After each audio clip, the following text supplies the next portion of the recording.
Before we delve into the deep end of one of the most debated football conspiracies, do us a favor and hit that subscribe button. Today we're stepping back in time to the summer of '98, to the world stage of football, the World Cup. The tournament that year was hosted by France, and it's here that our story begins. Some fans with a raised eyebrow and a skeptic's gaze claim that the competition was rigged, manipulated to give the home team, France, an unfair advantage. This theory, though widely debated, is fueled by incidents of questionable refereeing decisions and whispers of external forces pulling the strings. But is there any truth to these claims, or are they simply the product of wild speculation, the echo of disgruntled fans refusing to accept defeat? Now that we've set the stage, let's delve into the incidents that fans point to as evidence of manipulation. So, what exactly are these incidents that have sparked such controversy and speculation? Let's dive in, shall we? The first point of contention revolves around questionable refereeing decisions. Take, for instance, the quarterfinal match between France and Italy. Many fans believe that the referee was biased towards the French team. They argue that certain fouls committed by the French players were overlooked, while similar actions by the Italian team were penalized. Another incident that raised eyebrows was the infamous semi-final showdown between France and Brazil. The Brazilian star player Ronaldo was mysteriously sidelined right before the match.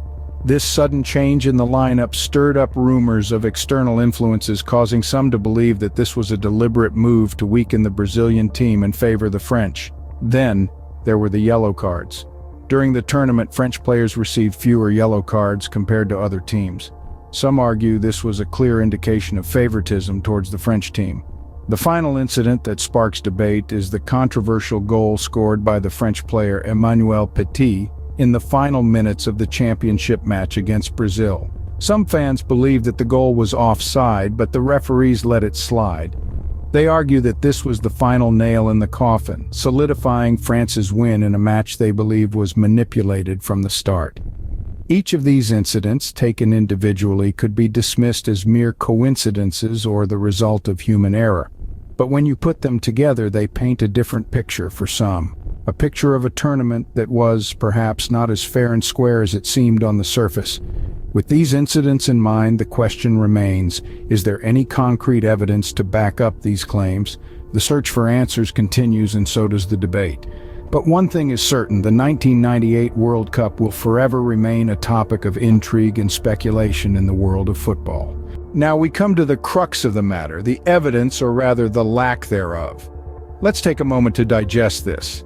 The conspiracy theorists would have us believe that the 1998 World Cup was manipulated to favor the French team. They point to a series of incidents, questionable refereeing decisions, and suggest that external forces influenced the outcome. A compelling narrative, isn't it?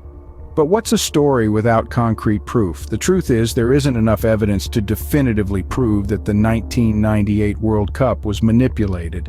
While the incidents pointed out may seem suspicious, they could just as easily be coincidences or simply human error. Ladies and gentlemen, we're in the realm of speculation, not fact. Conspiracy theories are enticing, they're mysterious, they're a break from the mundane, but at the end of the day, they're just theories, not established truths. So, where does this leave us on the 1998 World Cup conspiracy theory? As we wrap up, it's time to ask ourselves, is the 1998 World Cup conspiracy theory fact or fiction? We've delved into the controversy, scrutinized the incidents, and examined the evidence, or rather the lack thereof. It's clear that the incidents pointed out by fans do raise some eyebrows, and they're undoubtedly intriguing. The questionable refereeing decisions, the speculated external influences, they all weave a compelling narrative, but compelling doesn't necessarily equate to conclusive. The lack of concrete evidence makes it difficult to substantiate these claims beyond mere speculation. We're not dismissing the possibility outright.